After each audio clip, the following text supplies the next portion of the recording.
my name is Emma Keegan. I'm a junior swimmer on the women's swimming team here at Florida Tech, and I'm a meteorology major. Today I'm going to take you into the Edwin Link building where we study all of our classes on the penthouse.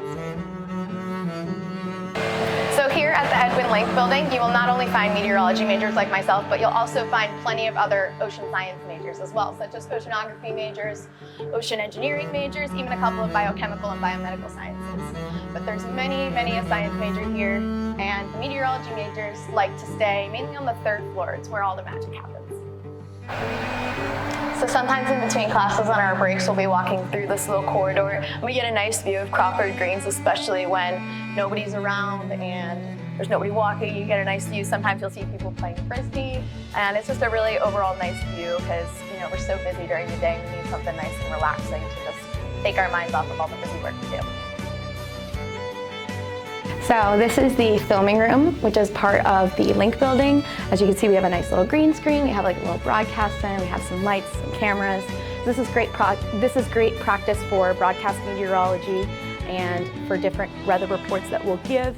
Sometimes we'll be in here doing just weather reports as practice, but they're mainly for just getting ready for the real world with reporting weather and broadcasting weather one way or another. So a lot of people are curious about how hurricanes form, and a lot of them actually form right out here. We have the ITCZ, or the Intertropical Convergence Zone. This is where a lot of the storms will form, and as you can see, this is where a lot of them have begun. This was the previous track of 2023's Atlantic Basin. You can see all the names right here with all their numbers. Each of the color codings represents all the categories that they were at, but a lot of them start out right here along this line, and they will push out into various different directions. So some of them will just spin out straight and not hit anything. Some of them will travel a little bit, maybe go across the Caribbean, and then they'll spin out. Some of them will even track all the way over here. We've seen hurricanes such as Hurricane Sandy, Hurricane Irene, which have traveled all across this coast. Some even go inland. Sandy did that as well. Some even start from the Gulf. We've seen storms like Idalia, this is actually her track right here.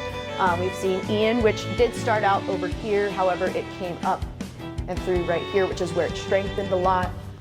We've seen just a lot of nasty storms come on over these last couple of years. So a lot of what we do is tracking, and we keep record of all of this for previous seasons, so we can see for future seasons where a lot of these hurricanes might end up and where they might be developing more so often. And you can see there's a couple more storms developing in the Gulf area, which is right near us, that it's not really good, especially for all the infrastructure along this Gulf Coast right here. So, part of what we do is investigate why that's happening, and a lot of it's due to climate change and different global factors. But yeah, this is part of what we do. So part of the beauty of living in this building is that we get to see all the fun projects of our professors and seniors from senior design. They get to show these at cool events such as American Meteorological Society conferences like this one right here. This was from one of our lovely professors, Dr. Split, with the help of Dr. Lazarus.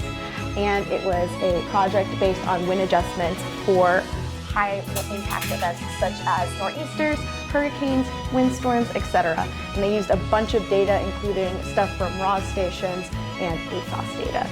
So this is pretty cool, and it helps us prepare for the future. We might be working at some of these organizations like AMS, we might be working with NOAA, we might be working with different engineering organizations on sustainability and stuff.